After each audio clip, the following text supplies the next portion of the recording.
Olá, alunos. Estou aqui hoje para compartilhar com vocês as informações principais sobre o bloco 5 de atividades. Então, nós temos dois grandes temas abordados aqui no bloco 5 de Geografia para o 8º ano.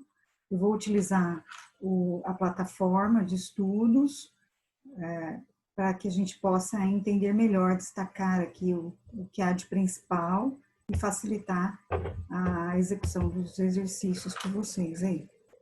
Então, vamos começar aqui. Então, na plataforma, nós temos aqui, retomando, né?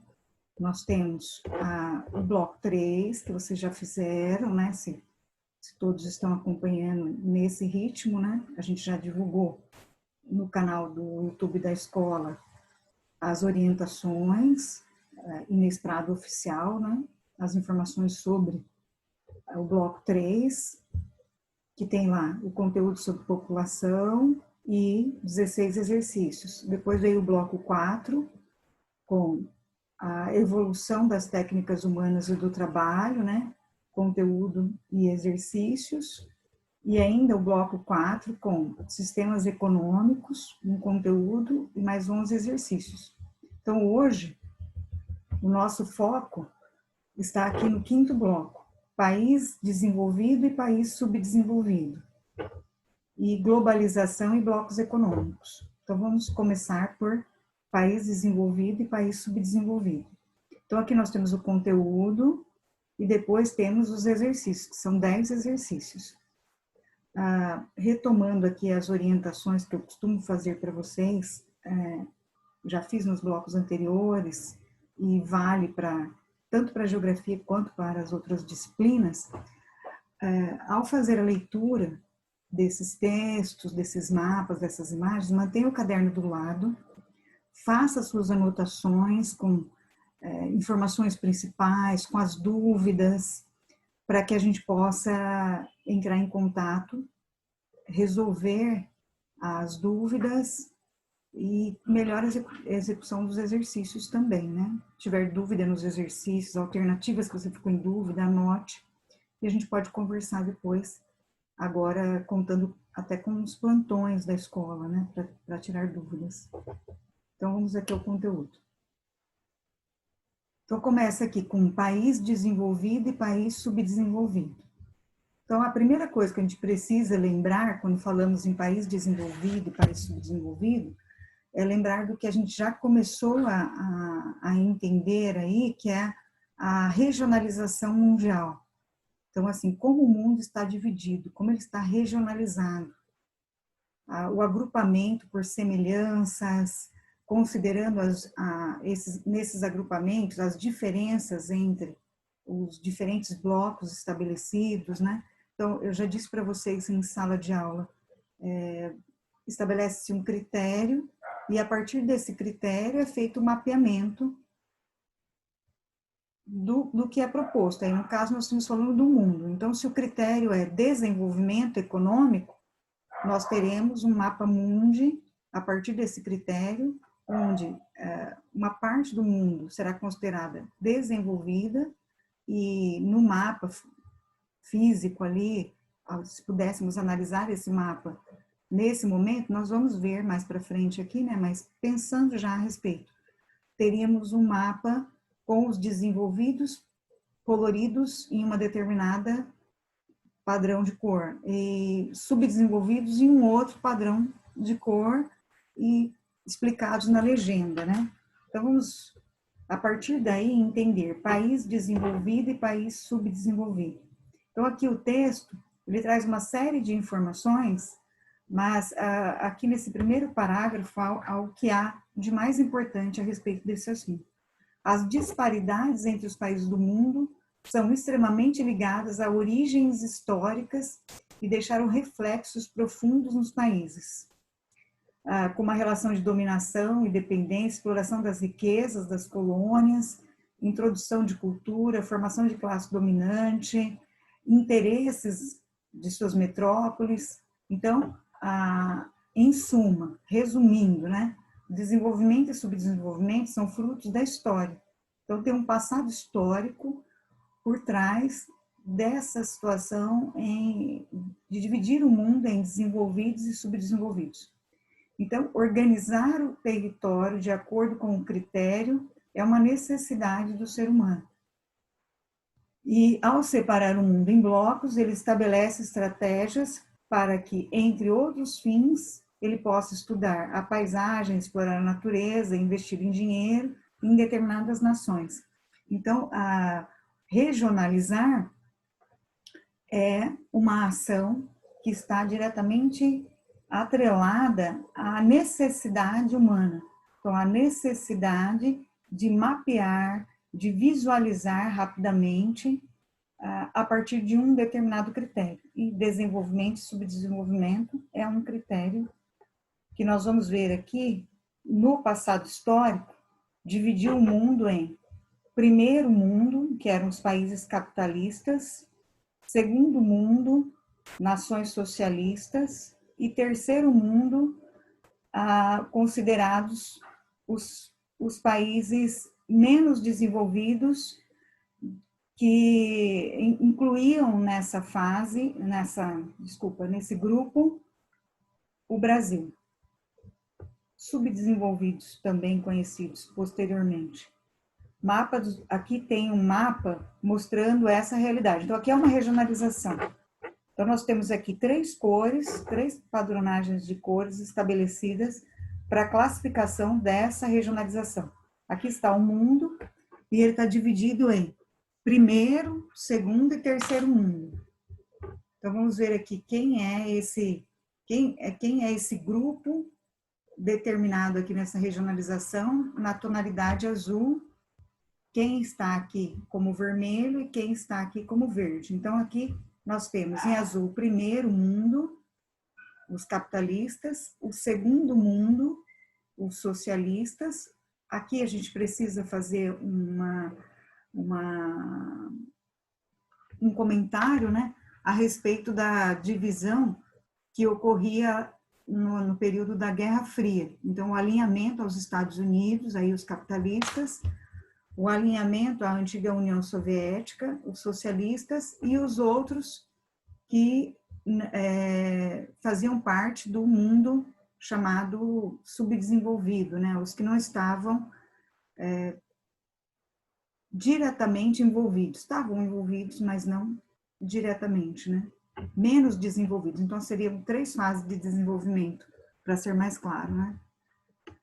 A partir dos anos 1990, com a crise do socialismo, a regionalização em 3 mundos ficou ultrapassada e foi abandonada. Então, essa regionalização, ela perdeu a necessidade, ela perdeu a força de existência dela. Ela foi criada num momento histórico que foi ultrapassado. Com o fim da Guerra Fria, ela entrou em desuso, né? E vamos ver aqui na sequência a regionalização que, uma das, né, que substituiu essa regionalização anterior, primeiro, segundo, terceiro mundo, que eu disse para vocês que entrou em desuso, né? Então, aqui nós temos novamente um mundo dividido em 2 grandes regiões. Nós temos aqui uma linha em vermelho, né? E uma questão que sempre se coloca quando, sempre não, a grande parte das vezes, se coloca questão envolvendo este mapa, a pergunta é sobre essa linha vermelha, né? Uma das alternativas que se coloca é essa linha vermelha, ela corresponde à linha do Equador? Então, não, né? Primeiro que a linha do Equador está aqui, olha, é um paralelo, não tem essa localização geográfica e nem esse desenho, né? Então, a linha do Equador aqui passa pelo Brasil. Essa linha vermelha, ela tem um outro uso, ela está aqui no mapa para uma outra significação, ela significa uma outra, ela precisa de uma outra interpretação. Então, o que ela significa? Como estamos falando de uma regionalização mundial, estamos nos referindo a norte-sul, uma designação aqui para se considerarmos a linha do Equador, o que está acima da linha do Equador norte e o que está abaixo da linha do Equador sul, e vemos que no mapa a coloração não corresponde a isso, né? e sim a linha vermelha que faz a divisão em norte e sul. Então, nós não estamos falando em hemisfério norte e sul. Tá? Nós estamos falando de um outro fator. Qual fator está fazendo a divisão norte e sul aqui? É a regionalização do mundo em desenvolvidos e subdesenvolvidos, ou ainda, também são conhecidos como norte, os países ricos, e sul, os países pobres. Percebam que há aqui um destaque na Oceania, de Austrália e Nova Zelândia, coloridos como norte e circulados aqui em vermelho para agruparem neste bloco. Apesar da localização geográfica ser no sul, são considerados do norte. Esse tipo de regionalização, já disse para vocês, também é interpretada como ricos, esses do norte, e pobres, o do sul, né? Bom, continuando, então nós estamos falando aqui de desenvolvimento, de nível socioeconômico, né? Esse tipo de regionalização pressupõe critérios assim. Aqui no texto, ele vem trazendo mais algumas informações sobre regionalizações, né? Então, países chamados centro, periferia e semiperiferia, né? Então, os centrais, quando a regionalização é essa, regionalizar, estabelecer critérios para a diferenciação, para o agrupamento por semelhanças, né? Então, eu agrupo nos países centrais os que são desenvolvidos. Quem são os desenvolvidos nesse caso? Centrais, do centro. Os que tomam as decisões, né? Industrializados, avanço na industrialização, tecnologias, dominação econômica, né? Os periféricos são os subdesenvolvidos, geralmente pouco industrializados, com economia baseada no setor primário, né? São muito conectados com a agricultura, pecuária, extrativismo. E os semiperiféricos ou emergentes, também bastante mencionado aqui durante os textos, são aqueles que têm grande crescimento econômico, acima da média mundial, um mercado interno em expansão e são atrativos para o investimento das empresas estrangeiras, né? Eles se industrializaram após a Segunda Guerra Mundial e aqui nós temos alguns destaques, né? O Brasil, a África do Sul e alguns outros citados aqui no texto para que vocês possam consultar e destacar aí no caderno, né? Como eu disse, façam as anotações das informações principais quando fizerem a leitura aí. Então, na regionalização, essa regionalização que é centro, periferia e semiperiferia, né? Os semiperiféricos, façam as anotações dos destaques aqui no texto. A realidade mundial é complexa demais para simplificarmos a divisão do planeta em países ricos ou pobres, ou norte e sul. Então, assim, esses critérios de padronização muito drástica, né, eles acabam colocando os países em realidades, ou faz parte dessa realidade, ou faz parte daquela realidade. Então, ou é pobre ou é rico. Eles não abrem margem para localização de países que eles não são os mais desenvolvidos ou os mais ricos do mundo, mas também não são aqueles subdesenvolvidos mais pobres do mundo. Estão num nível intermediário. Então, quando a gente fala aqui dessa outra regionalização, que inclui aí os emergentes, nós damos margens para a localização de um grupo intermediário. Então, o emergente é um grupo intermediário nesse contexto. Então, percebam que quando falamos em regionalização, o critério que se utiliza para a divisão é de extrema importância, porque ele vai refletir no mapeamento feito com essas informações, né?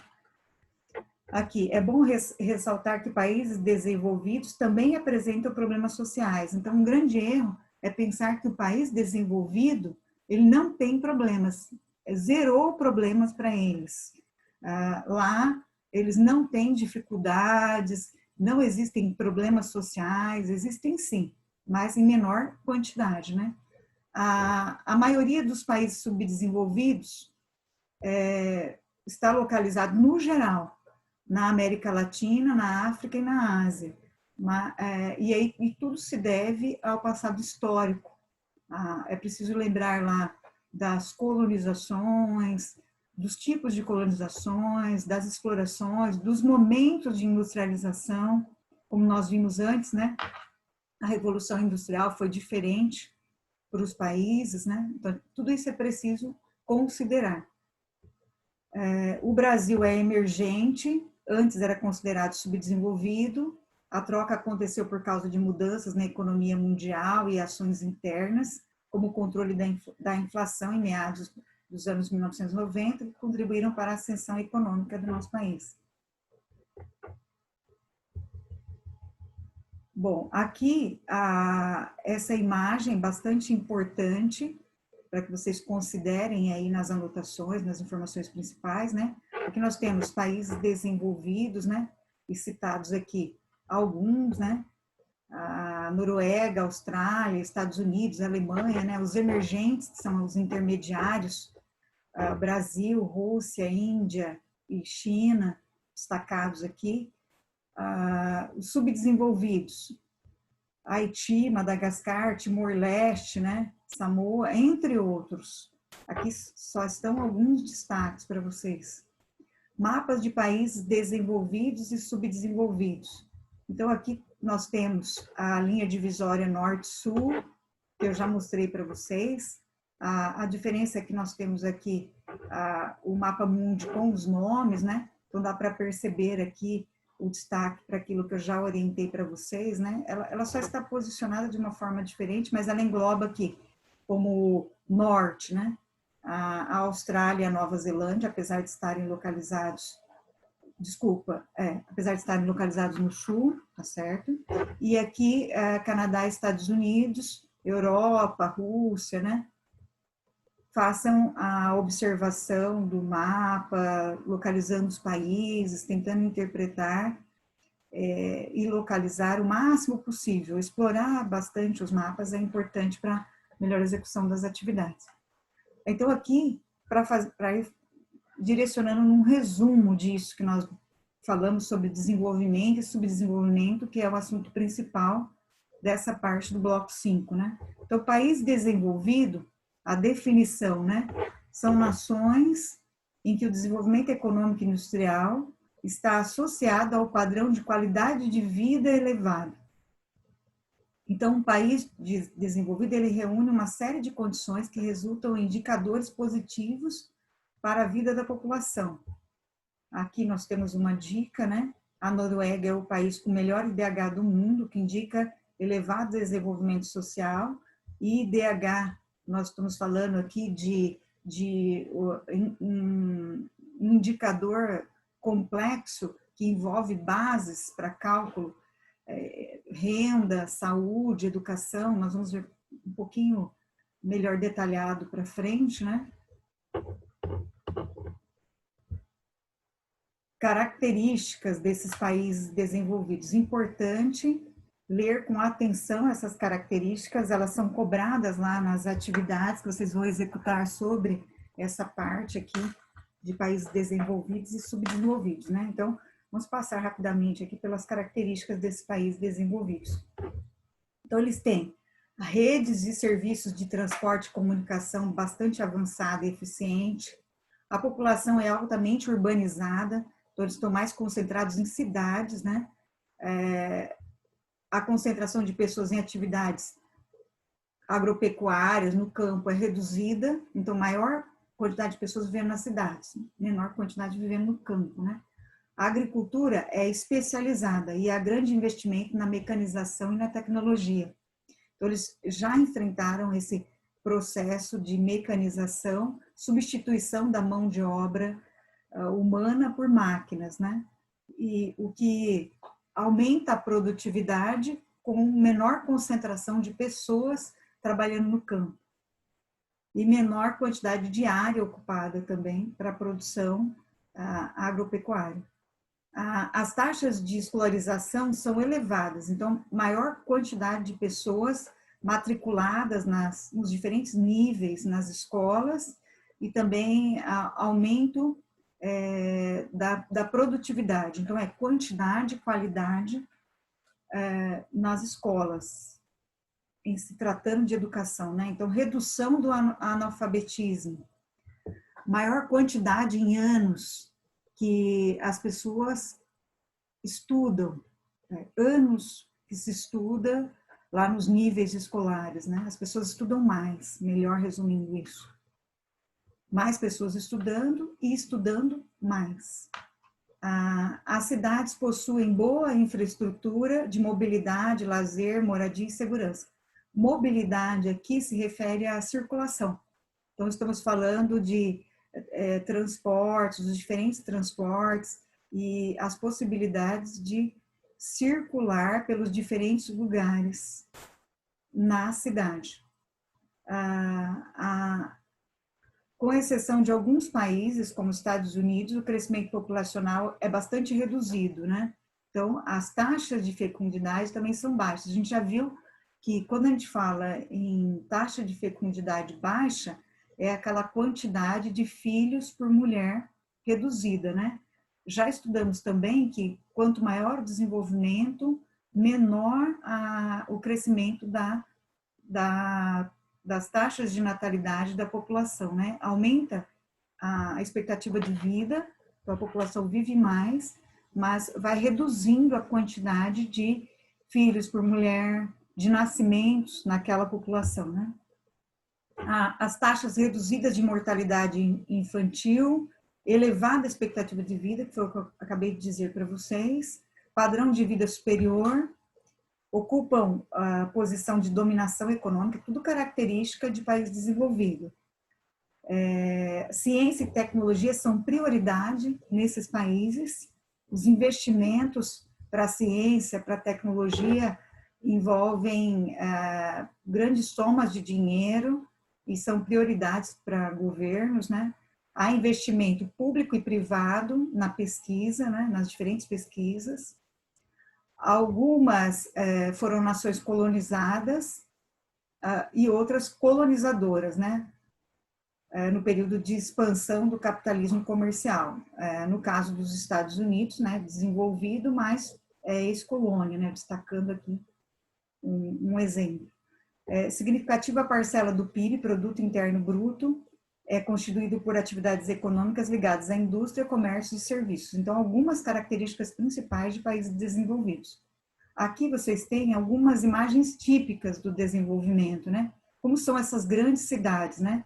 Aqui, algo ligado à mobilidade, né? Então, a rede viária, bastante complexa para conseguir facilitar o deslocamento das pessoas aos diferentes lugares, porque são grande quantidade de pessoas concentradas em cidades. Então, as vias precisam acompanhar esse desenvolvimento e essa concentração de pessoas, né?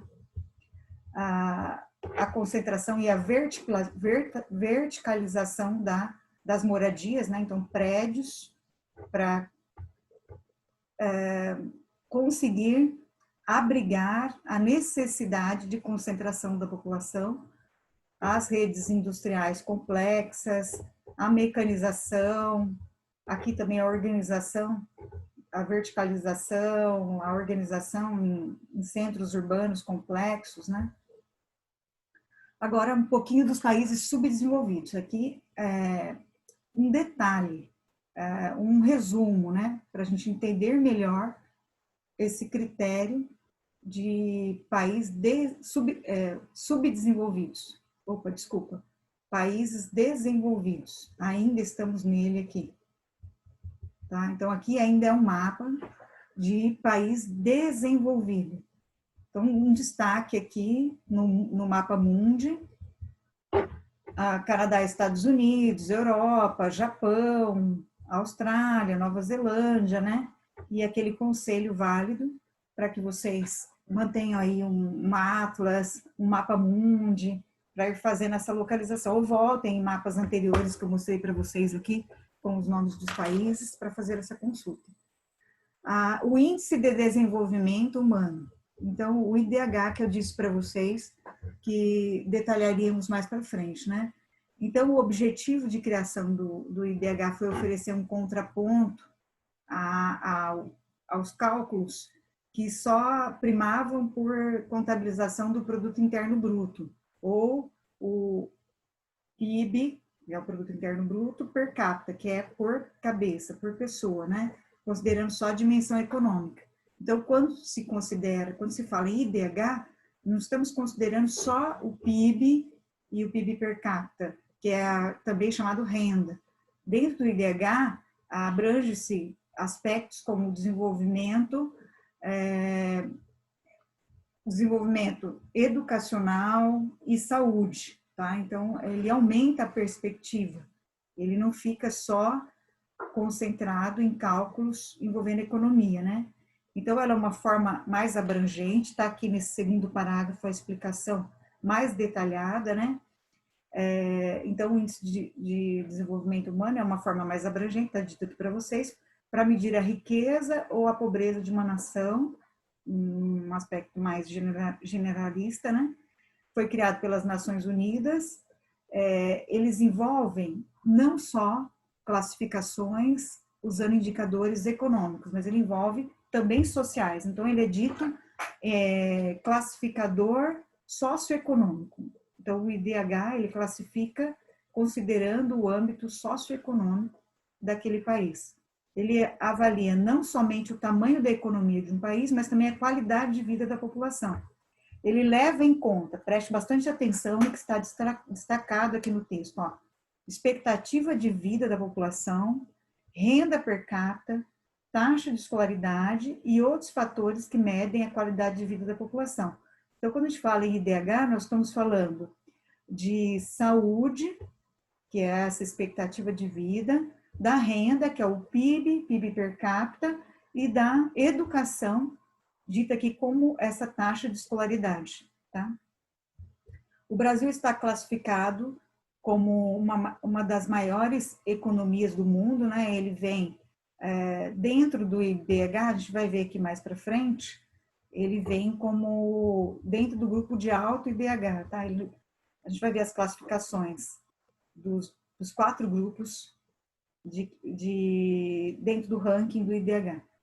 Então, aqui tem um bonequinho dizendo aqui, você sabia que o principal instrumento para definir se um país é desenvolvido ou não é o IDH? Então, o IDH, que é Índice de Desenvolvimento Humano, esse índice é levantado pela Organização das Nações Unidas desde 1990 e abrange aqui 188 países, né? Esses 188 países são estudados aí nos 3 grandes indicadores, que é renda, saúde e educação, e dividido em 4 porções. 25% dos mais bem colocados no ranking compõe o grupo de muito alto IDH. O segundo grupo, dos 25%, muito alto IDH. O terceiro grupo, mais 25% aí, na terceira colocação aí, dividido em 4 grupos desses 188, está dentro de um médio IDH, e o último grupo, o baixo IDH. A gente vai ver essa designação e melhor essas informações um pouquinho mais para frente aqui. Então, o Índice de Desenvolvimento Humano, aqui, aquilo que eu já disse para vocês, considera as variáveis básicas, a expectativa de vida da população, considerando aqui vida longa e saudável, medida pela esperança de vida ao nascer. Então, esperança de vida ao nascer, também vocês podem encontrar nos livros ou buscando na internet como longevidade. Essa esperança de vida pode aparecer como longevidade. Então, quando se fala em longevidade, estamos falando também da esperança de vida, da expectativa de vida. Todos eles medem aí essa quantidade em anos, é uma média, né? Que a população daquele determinado país vive. E isso está atrelado a essa qualidade de vida a qual está submetida a essa população, né? O grau de escolaridade da população é medida pela taxa de alfabetização e também a concentração, a quantidade de pessoas matriculadas nos diferentes níveis nas escolas. a renda per capita da população, a combinação do PIB, né, que nós já dissemos antes, e também o cálculo feito por habitante, todos envolvendo médios, né? A escala do IDH também é bastante importante que você anote, você tenha essa informação no caderno, ela é medida de 0 a 1, né? Quanto mais próximo de 1 o país estiver, melhor é a qualidade de vida da sua população. O mais alto IDH está mais próximo do 1. O mais baixo IDH está mais próximo do 0, né? Nessa escala, nesse ranking. Aqui aquela caracterização que eu disse para vocês, também é importante que você anote no seu caderno, as faixas de desenvolvimento. O desenvolvimento humano muito alto, o desenvolvimento humano alto, o médio e o baixo. Então, essas são as 4 faixas de ranqueamento do IDH.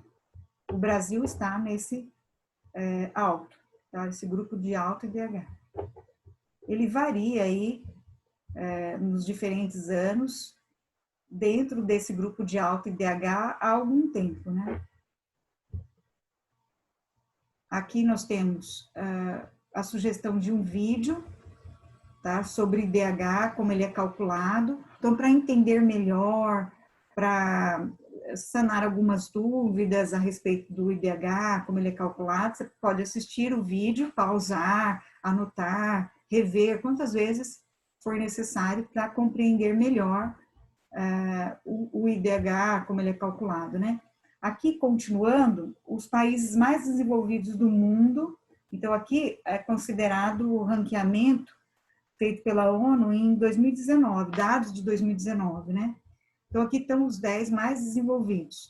Então, percebam aqui que o número 0,954, bem próximo de 1, tá? 0,946, um pouquinho abaixo, aqui no caso, o segundo é a Suíça, um pouquinho abaixo do que é a Noruega, mas todos muito próximo de alcançar o 1, que é o pleno, né? O mais desenvolvido no ranqueamento, considerando renda, saúde e educação, né? Então, aqui está Noruega, Suíça, Irlanda, Alemanha, Hong Kong, Austrália, Islândia, Suécia, e aí vai, né? Os mais desenvolvidos. Tem aqui um link, caso você queira consultar esse ranking, ver melhor como ele funciona, né? Tem um link aqui para que você faça essa consulta, a fonte de onde foram extraídas essas informações. Então, continuando aqui, resumidamente, né, o país desenvolvido é aquele que tem elevado nível de desenvolvimento industrial, baseando sua economia em tecnologia e manufatura, em vez da agricultura, fazendo um resumo geral, né? Os recursos produtivos são totalmente utilizados, resultando em um aumento na produção e no consumo, o que leva a um alto nível de renda, do PIB, PIB per capita, né? Além disso, os países desenvolvidos têm um padrão de vida mais alto em relação à educação e também têm maior expectativa de vida da população. A mortalidade infantil é baixa, né? A taxa de mortalidade baixa e a taxa de natalidade, com algumas exceções, também baixa, né? Com algumas exceções que a gente citou aí anteriormente, né?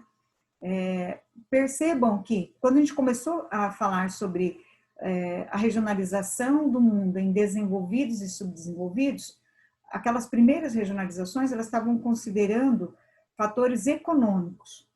Aqui, a nossa consideração já abrange também fatores sociais. Então, não é só a economia, não é só o padrão de desenvolvimento industrial.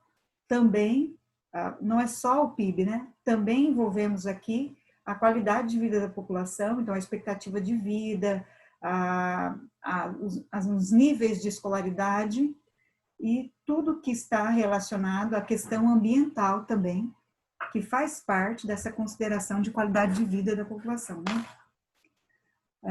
Todas essas características fazem com que um país seja considerado um alto índice, ou esteja lá no topo, como esses ditos aqui, mencionados nessa tabela.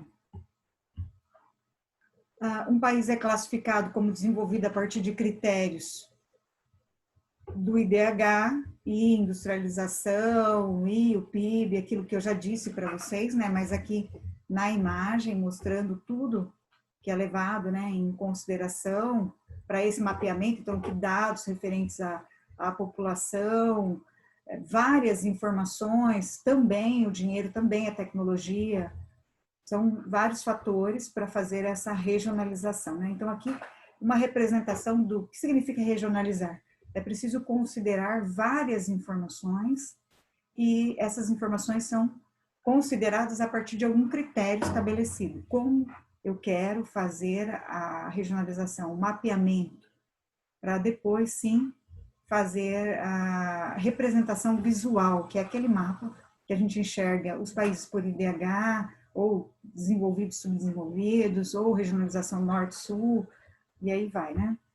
Bom, aqui sim a gente começa a falar dos subdesenvolvidos, para fazer um resumo, né? A gente vem falando lá desde o início, passando pelas regionalizações, mas aqui, em particular, um resumo do que é um país subdesenvolvido, ou melhor dizendo, caracterização de países subdesenvolvidos. Então, vamos ver aqui. Países subdesenvolvidos são caracterizados por possuírem significativos problemas sociais, expressiva desigualdade social, além de limitada capacidade de autonomia e desenvolvimento tecnológico estrutural. A gente já disse antes que algumas regiões são classificadas como subdesenvolvidas. A gente precisa destacar aqui que é preciso fazer uma diferenciação, o nível desses países não são iguais, né? Mas, no geral, maior concentração de subdesenvolvidos estão na América Latina, no continente africano e no continente asiático. Aqui já começa a fazer algumas exceções, né? No continente asiático é preciso excluir aqui de subdesenvolvimento o Japão, a Coreia, a Rússia, né?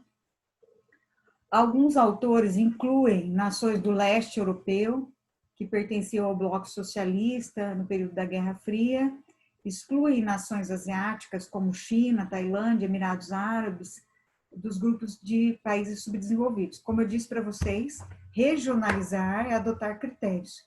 E esses critérios, eles são estabelecidos a partir do que se quer representar. Então, o conjunto de critérios vai refletir na regionalização que você vai enxergar depois em um determinado mapa, né? Então, alguns autores fazem um determinado tipo, constroem um determinado tipo de critérios. Então, excluem alguns países, incluem outros. É isso que o texto vem dizendo para vocês, né?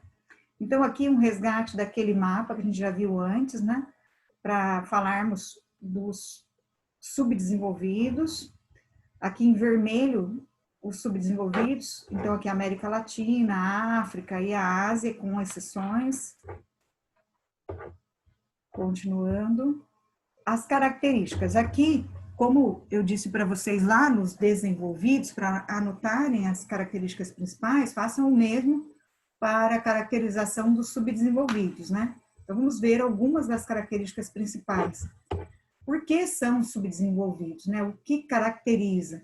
Então, aqui tem lembram que eu disse que é um processo histórico? Então, esses subdesenvolvidos, no geral, foram explorados durante o período colonial. Então, eles eram ex-colônias de países que fazem parte daquele grupo de desenvolvidos. Uma grande dependência econômica e cultural em relação a esses países desenvolvidos. Na condição de ex-colônia, a cultura se mesclou muito, ou foi também, posso dizer, determinada pelo colonizador. A economia baseia-se em atividades primárias.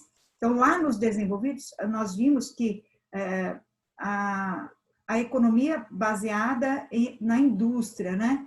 Em níveis avançados de industrialização. Aqui não, muito ligado à economia primária, então a agricultura, a pecuária. A pecuária usando grandes extensões de terra, então não intensiva, mas sim extensiva. O nível de mecanização também, se compararmos, o do desenvolvido acaba sendo também maior, né? Tem relações comerciais desfavoráveis, importam produtos tecnológicos, exportam produtos primários. Então, os produtos tecnológicos têm uma valorização maior, né, que o dos produtos primários, fazendo uma generalização, né? Muitos trabalhadores alocados no mercado informal e subempregos. Então, a questão trabalhista dentro desses países subdesenvolvidos, perdão, está muito dentro dessa situação. Muitas pessoas no mercado informal ou subempregadas, né? Centros urbanos com crescimento acelerado e infraestrutura deficiente. Então, cidades crescendo sem um planejamento urbano adequado. Então, a infraestrutura, aquela mobilidade mais eficiente que a gente vê em países desenvolvidos, aqui encontra problemas, né? Problemas para transporte urbano, para infraestrutura urbana, são grandes nos países subdesenvolvidos. Desigualdade social significativa, grande distância entre pobres e ricos. Então, se vê essa disparidade, essa grande quantidade de pessoas pobres e minoria rica, uma distância grande nas cidades desses países subdesenvolvidos. Elevadas taxas de natalidade, contrário também dos desenvolvidos, elevadas taxas de mortalidade, baixa expectativa de vida. Se a gente pega a expectativa de vida, a quantidade de média em anos que se vive as pessoas em países subdesenvolvidos, ela é menor pelo padrão de vida também inferior àquele padrão de vida dos países desenvolvidos, né? Então, a qualidade de vida de um país determina a expectativa de vida da população, considerando aquilo que eu disse para vocês lá dentro do IDH, né? Baixos níveis de escolarização e qualificação. Então, aqui, menor quantidade de vagas nas escolas. Então, países subdesenvolvidos ainda precisam criar mais vagas, incluir as pessoas nas escolas e também melhorar a qualidade na educação. Baixa renda per capita e má distribuição da renda, baixo nível de industrialização, aí nós temos algumas exceções, né? Estrutura de transportes e comunicação deficitária, a agricultura com baixa produtividade e pouco mecanizada, que é o que eu já disse para vocês, dentre algumas caracterizações, né? Então, algumas imagens aqui, né?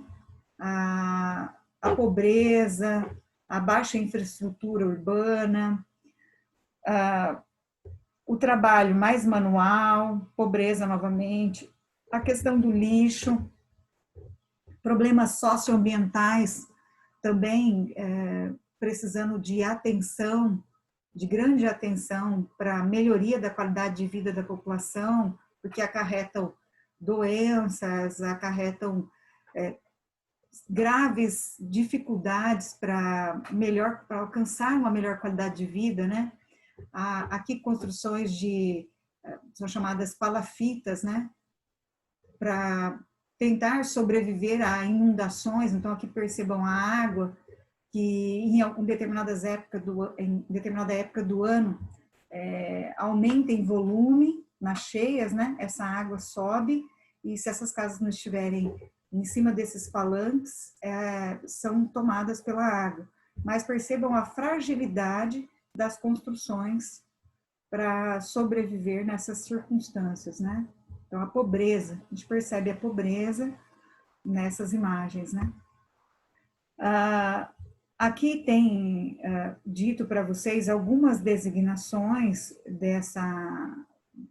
algumas diferenças e resultados, né? Então, o mundo seria lindo se todos tivessem oportunidades iguais, mas infelizmente a realidade não é essa, né? Aí, leiam com atenção. Imagens típicas do subdesenvolvimento, né? Então, aqui tem uma charge. Na charge, estão aqui sentados a África, a representação, né? Europa, América, e aqui está a Arábia. Assim, qual a opinião de vocês sobre a escassez de alimento no resto do mundo, né? Aí, como é uma charge, é uma crítica a um problema social, né? A África pergunta aqui, o que é alimentos? Dentro da fala. A Europa pergunta, o que é a escassez? A América pergunta, o que é o resto do mundo? E a Arábia, o que é a opinião? Então, é preciso ver o contexto social de cada um desses representados aqui, a realidade deles, para entender o questionamento diferente de cada um deles diante da pergunta. Qual a sua opinião?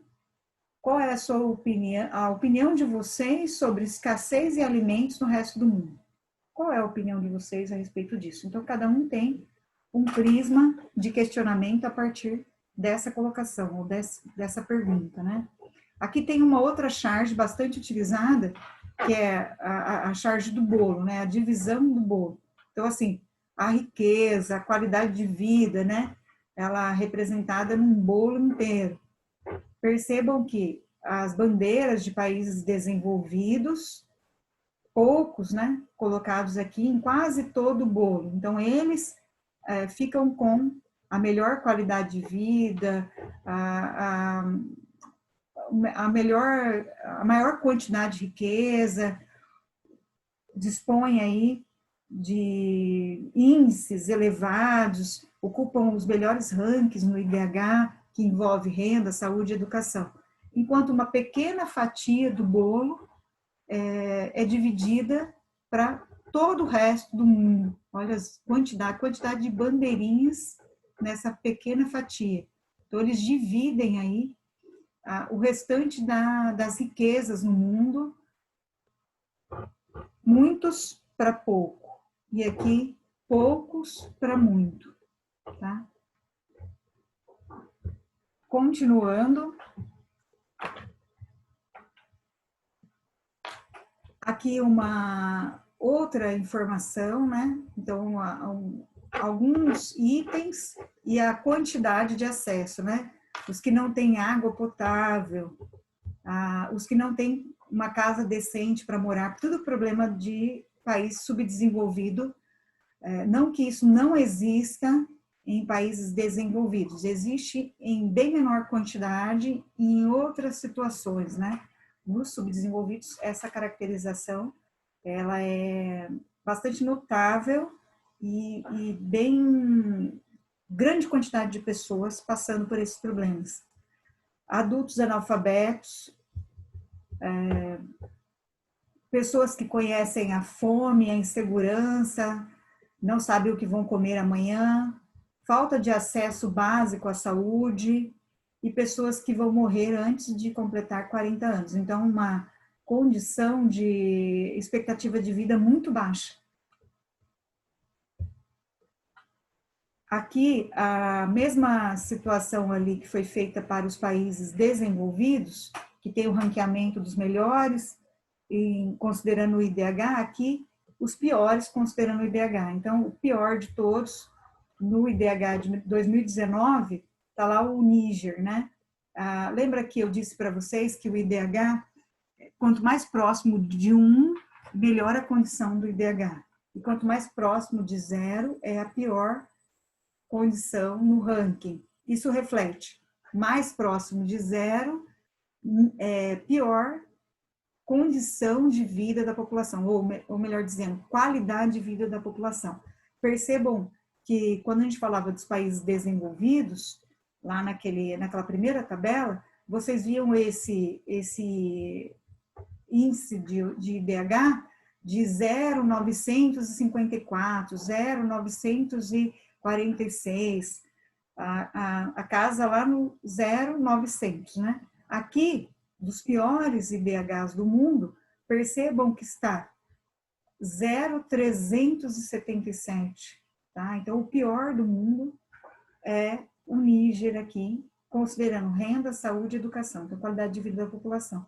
Aí, em segundo, vem a República Centro-Africana, 0,381. Percebam que vai caindo como aqui, o primeiro é a pior condição, a gente tem que fazer a leitura dessa forma, né? O pior de todos, 0,377, né? É o menor número, mais próximo de zero. Aqui, esse é uma situação no penúltimo na classificação, né? 0,381. Aí, antepenúltimo, 0,401. E aí vai a classificação dos piores. Então, aqui a gente percebe a concentração de países do continente africano. Então, peguem o mapa da África e pesquisem o nome desses países aqui. Vocês vão perceber a concentração de países africanos nessa colocação no final da classificação do ranking de IDH. Então, em suma, pode-se constatar que não basta mudar as denominações, pois as diferenças são sempre as mesmas. A classificação não transforma suas características somente pela mudança de nomes. Desenvolvidos, ricos, centrais, subdesenvolvidos, pobres, periféricos, foi o que nós vimos aqui, pois as suas particularidades permanecem. E mesmo nessas designações, onde nós agrupamos os países, existem dentro delas também diferenças que precisam ser consideradas, né? Então, um país não precisa ser muito grande para ser muito rico. Vários dos países com maior rendimento por pessoa, então a renda per capita, são bastante pequenos. Mas atenção, isso não significa que todos os habitantes desses países vivem bem. É um cálculo fazendo média, generalização, né? Entre os países mais ricos estão alguns dos países com maior desigualdade. Tá? Deixa eu ver aqui.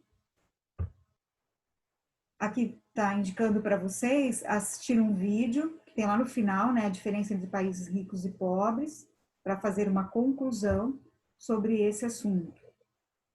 Aqui está o vídeo, né? Assista, faça suas anotações sobre o assunto. Aqui tem as referências bibliográficas, então, o que foi usado para produção dessa aula dentro da plataforma de estudo de vocês, né? Então, tem algumas sugestões, vocês podem consultar os links de textos, de vídeos que foram usados para fazer um aprofundamento nos estudos, considerando aqui o assunto principal, que é o desenvolvimento e o subdesenvolvimento no mundo. Terminado a análise do texto, sempre fazendo as anotações, né? É preciso retomar aqui a plataforma nesse estágio, né? Fazer os exercícios, então aqui são 10 exercícios que vocês têm para executar a partir desse entendimento de países desenvolvidos e subdesenvolvidos. Então, façam com cuidado as atividades, refaçam, observando se houver erro, se não entendeu, retomem texto, imagem, tabela, para uma melhor execução dos exercícios. Continuando, o segundo item do bloco 5, ele traz o tema globalização e blocos econômicos. E também depois 10 exercícios para que vocês possam executar. Então aqui, falando de globalização, que não é uma palavra nova, né? Nós já ouvimos essa palavra em bastantes circunstâncias, já falamos um pouco, bastante, né, aliás, sobre globalização, então vamos retomar um pouquinho aqui para compreender a articulação, né, a relação de globalização e de blocos econômicos dentro desse desenvolvimento, subdesenvolvimento do mundo, né? Então, a globalização se caracteriza pela aceleração das transações econômicas envolvendo mercadorias e capitais, pela expansão dos fluxos de informações, de pessoas e pela crescente difusão dos valores políticos, morais em escala mundial.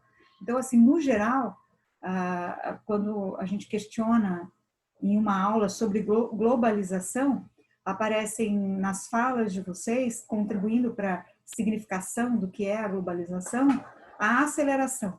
Então, a aceleração da comunicação, das migrações, do movimento migratório no mundo, da troca de mercadorias, né? E é bem isso mesmo. A globalização é um processo que envolve essa aceleração, intensificação de todas essas trocas. Então, quando falamos em globalização, a gente fala bastante em redes e fluxos geográficos. Então, a criação de uma rede de conexões deixa as distâncias geográficas e temporais cada vez menores, pela intensificação promovida pelas tecnologias, né? Antigamente, para as pessoas, vamos pensar em locomoção de pessoas, né? Para elas se locomoverem de um lugar para outro, era preciso, aí, num estágio histórico passado, uma viagem de navio que demorava aí, de Brasil à Europa, em torno, vamos colocar uma média aí, de 30 dias. Brasil, Ásia, uns 50 dias, mais ou menos, né? Vamos colocar em torno disso. Hoje, essa viagem, ela é possível, vamos colocar aí com a tecnologia do avião, em torno de 24 horas, aproximadamente, né? Então, a distância geográfica é a mesma. A viagem de navio, que se fazia lá no passado, a viagem de avião, percorre a mesma distância geográfica. Os lugares permanecem os mesmos, os países permanecem nos mesmos lugares, então as distâncias geográficas são as mesmas, mas o tempo foi encurtado. E o que possibilitou o encurtamento do tempo de percurso é o mecanismo, o avião, o objeto tecnológico, né? O avião, dentro dessa aceleração que é a globalização, né?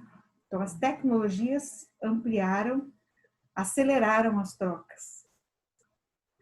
Bom, vamos continuar aqui. Origens da globalização. Então, apesar de ser recente, e aí vários estudiosos escrevem sobre a globalização e classificam o início da globalização de forma diferenciada, né? Então, é preciso fazer algumas ressalvas aqui sobre essa origem da globalização, para entender essa diversidade de informações que vocês encontram quando pesquisam sobre a globalização. Então, a palavra globalização, ela surgiu somente na década de 80, mas o processo em si é antigo, tendo início nos séculos 15, 16, lá nas grandes navegações. Então, se estamos falando em trocas entre os diferentes lugares, né, envolvendo aí trocas no âmbito do que poderia gerar riqueza, produtos, recursos naturais, trocas envolvendo cultura, hábitos, costumes, língua, infinitas possibilidades. Essas trocas se iniciam a partir do deslocamento dos colonizadores, dos diferentes grupos que buscavam novos territórios para exploração lá nas grandes navegações, né? Nas descobertas marítimas. Então, quando um colonizador chegava em uma nova descoberta, uma nova área a ser explorada, as trocas se iniciavam ali. Num primeiro momento, culturais, de hábitos e costumes, num outro ponto, de mercadorias, e infinitas possibilidades aí, né? Pensarmos que o homem europeu entrou em contato, aqui está fazendo um destaque dentro disso que eu estou dizendo para vocês, com povos de outros continentes, expandindo o comércio, estabelecendo novas relações culturais, aí está retomando aqui lá no capitalismo, nas diferentes fases, também os níveis de industrialização, é importante revisitar lá as aulas anteriores, se houver dúvida nessa relação, né? No entanto, a globalização efetivou-se, de fato, nas últimas décadas do século XX, a partir da Revolução Técnico-Científica. Então, assim, as revoluções industriais são importantíssimas nessa consideração, né? Aqui está falando da queda do socialismo, dentro de sistema econômico que nós estudamos também anteriormente, importante rever lá, né? Aqui tem um vídeo trazendo para vocês alguns esclarecimentos sobre globalização. É importante ver o vídeo, pausar, anotar informações, esclarecer dúvidas, né? Continuando, A questão das redes e fluxos que eu mencionei para vocês fica mais clara aqui nessa imagem, né? A gente vê o mundo de fundo, né? A base cartográfica é o mundo e a conexão entre os diferentes lugares, né? Então, aqui a gente pode entender as trocas em diferentes nuances, eu posso compreender ou ainda associar as redes sociais, né? As pessoas estão conectadas pela tecnologia, pela rede, as redes sociais dentro da revolução aí tecnológica, que é a internet, né? Conecta os diferentes lugares do mundo e permite trocas instantâneas, rápidas, né? Aqui uma imagem para dizer sobre os atores da globalização, os indivíduos, a mídia, as cidades globais, o comércio, né?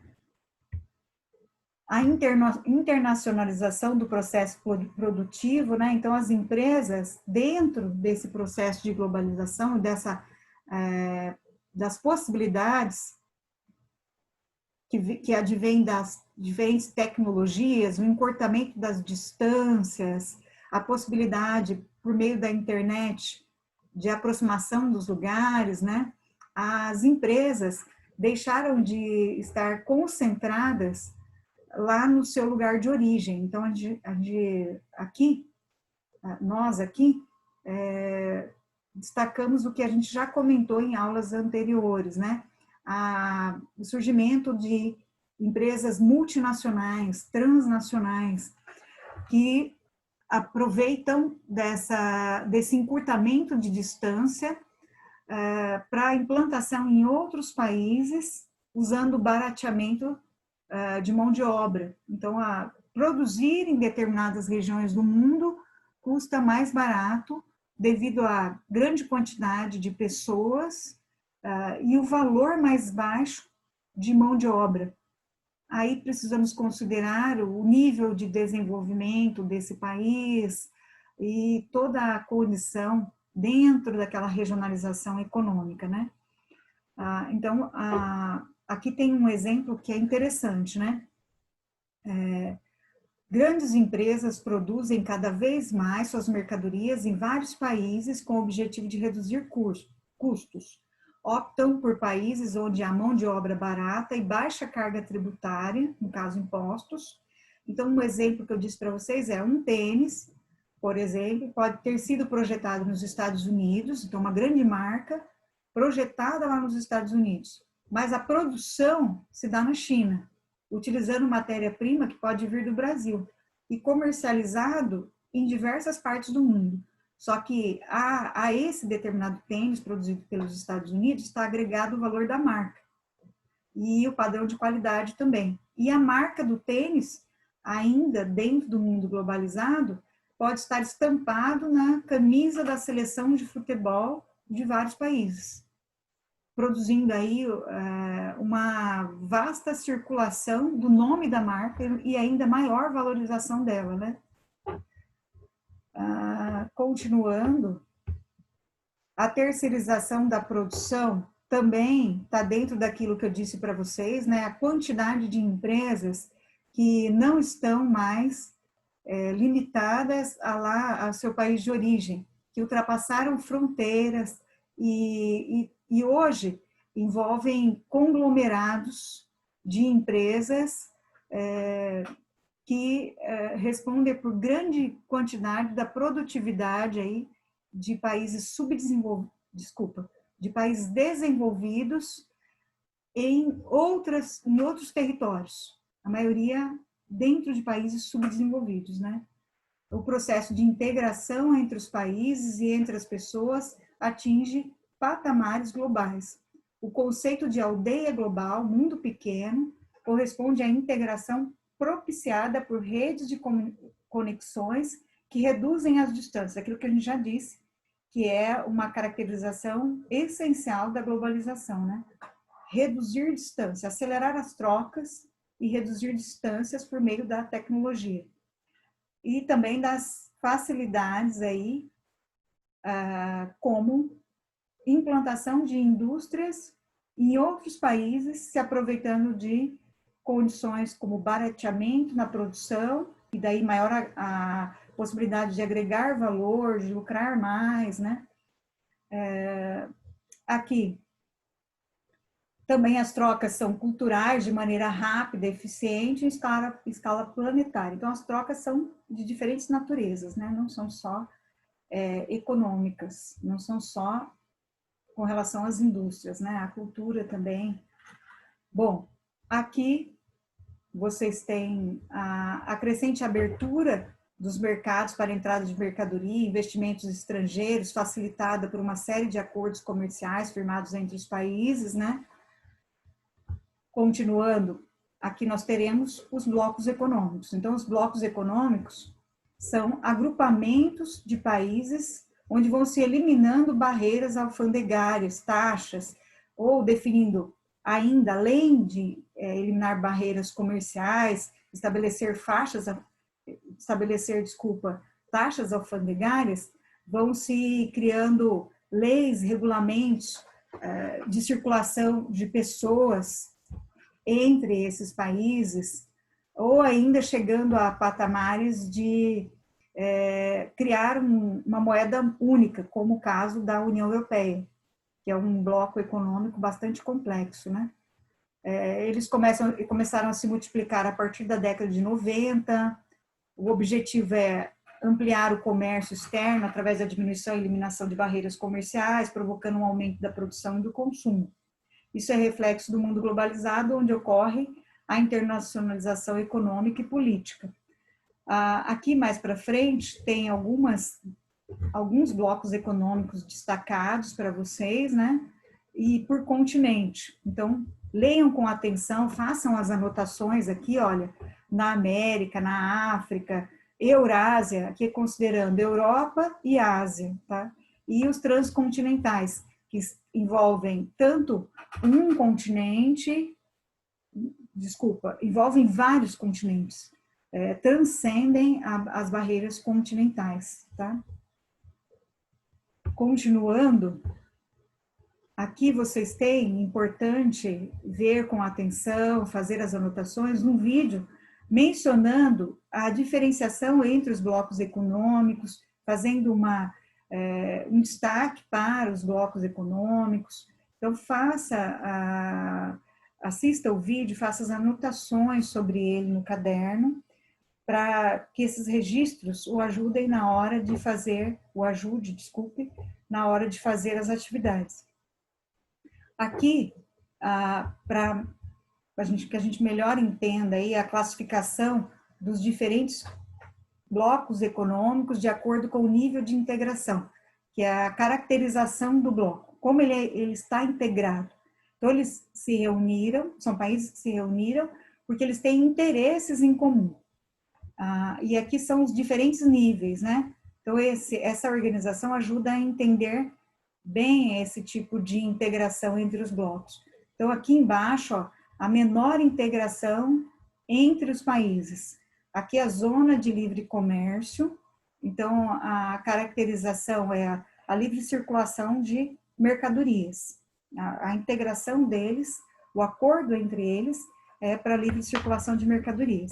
Aqui na União Aduaneira, eles dão um passo adiante nessa integração. Então, além de livre circulação de mercadorias entre os países, aqui eles estabelecem uma tarifa única para que eles possam estabelecer relações comerciais com outros países. Aqui no mercado comum, o nível de integração é também um passo adiante dos dois anteriores. Então, ele envolve as definições, as integrações dos anteriores, mas ele inclui também a situação de padronização de leis trabalhistas e amplia a circulação não só para mercadorias, mas também para a população. A população pode circular dentro desses países que compõem esse mercado comum. Nessa faixa aqui de União Econômica e Monetária, também o nível de integração é maior.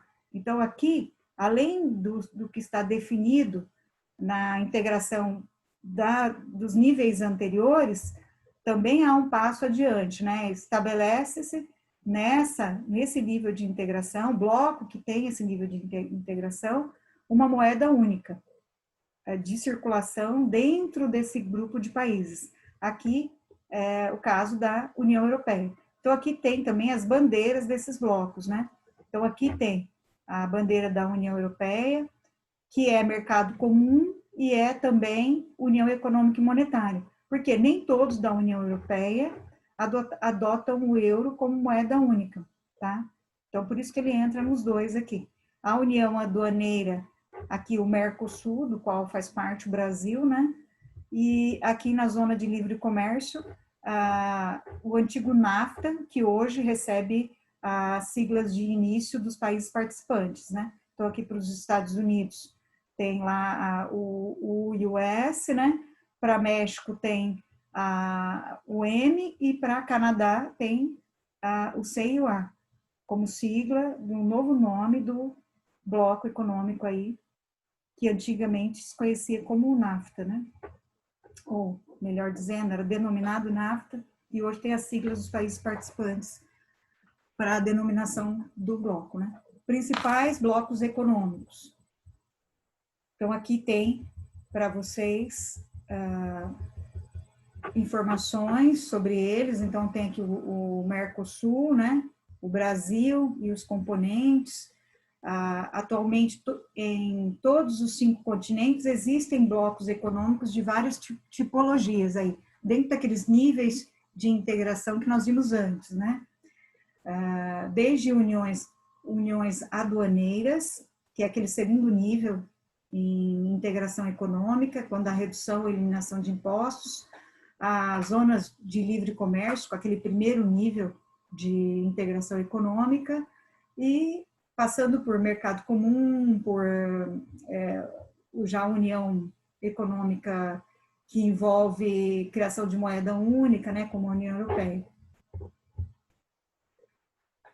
Aqui, o Mercosul, né, o Brasil fazendo parte do Mercosul, a criação em 1991, né, objetivo de promover a integração entre os países da América do Sul, especialmente os de Cone Sul, nos âmbitos econômicos, político e social, preservar, o grande foco é a preservação da democracia dos países sul-americanos, né?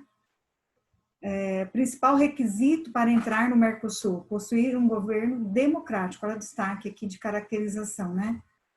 Países que não cumprirem essas regras, ou essa regra, são suspensos de forma temporária ou permanente do bloco. Então, o Mercosul ele tem um histórico aqui de suspensão de país por conta de relação aí de sistema de governo que perdeu a caracterização democrática, né? Então, isso já aconteceu com o Paraguai em 2012 e com a Venezuela em 2017, né? O Mercosul também promove a integração dos povos sul-americanos através de mostras e bienais de artes. O dia do Mercosul aqui tem o destaque aqui para dia 26 de março. Aqui, aquilo que eu disse para vocês, o antigo NAFTA, né, que recebeu o nome que hoje compõe as iniciais dos países membros, né? Então, aqui, o S de Estados Unidos, o M do México e o CA do Canadá, né? Aqui o destaque e a explicação para vocês essa nova significação, né? Como era esse bloco e como se tornou aqui o nome dele atualmente. A APEC. Então, os países membros, né? 21 membros, o objetivo, né? A área de livre comércio entre os países membros apoia o crescimento econômico sustentável, a prosperidade da região do Pacífico, as caracterizações, né? A liberação do comércio, integração das economias dos países membros, facilitar negócios e investimentos, reduzindo taxas comerciais e alfandegárias, cooperação técnica e econômica, né? A transação para uma economia de livre comércio. Aqui a União Europeia, ao símbolo da União Europeia. A União Europeia é o maior bloco econômico mundial, composto atualmente por 27 países, engloba 23 línguas oficiais, aí 150 línguas regionais, né? Aquilo que eu disse para vocês lá, a função, né, livre circulação de pessoas, desenvolvimento econômico entre os membros, existe a zona do euro, que é a área dentro dos países que compõem a União Europeia, daqueles que adotaram o euro como moeda única, né? São 19 países dentro da União Europeia que adotaram o euro como moeda única, aqui estão os nomes deles, né?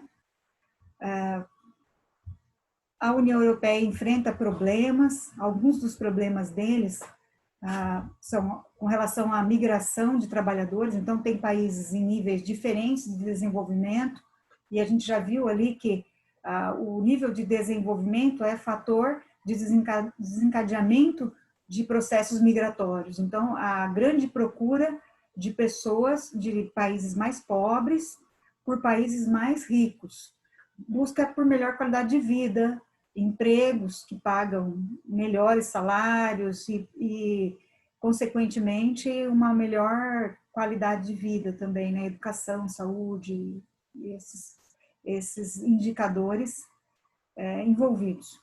A adoção de moeda única prejudicou os países de economia mais frágil, então, quando se adotou lá o euro, não foram todos os países que foram beneficiados nesse processo, não teve país que teve problemas com relação a isso, estavam em diferentes níveis de desenvolvimento. Em vários países membros, centenas de empresas foram fechadas por conta disso, eles enfrentaram graves problemas de desemprego, países que enfrentaram crises graves, aí, como Portugal, Espanha, Grécia, Irlanda, né? Ocorre preconceito contra imigrantes, aí a xenofobia, importante aí, destaque, né? A intolerância ao estrangeiro dentro lá do continente europeu. O Reino Unido, que nunca aceitou fazer parte da zona do euro e ele participou de um processo recente bastante complicado de saída da União Europeia, né, o Brexit. Aqui é um detalhamento desse Brexit, né? Então aqui é a saída do Reino Unido, da Inglaterra, né, da União Europeia. Então a significação do que é o Brexit, uma charge para que vocês entendam, né? A mesa, a bandeira aqui da União Europeia, todos virados para o centro, tomando decisões em comuns, né? Enquanto o Reino Unido se vira de costa, né? A saída dele de dentro desse bloco econômico. Os BRICS, né? Aqui a letra de cada um dos países que fazem parte desse agrupamento, né? Brasil, Rússia, Índia, China e África do Sul. Então, são as letras de início do nome desses países em inglês, né? Então, aqui uma breve explicação de que os BRICS é um agrupamento econômico atualmente composto por 5 países, no Brasil, Rússia, Índia, China e África do Sul.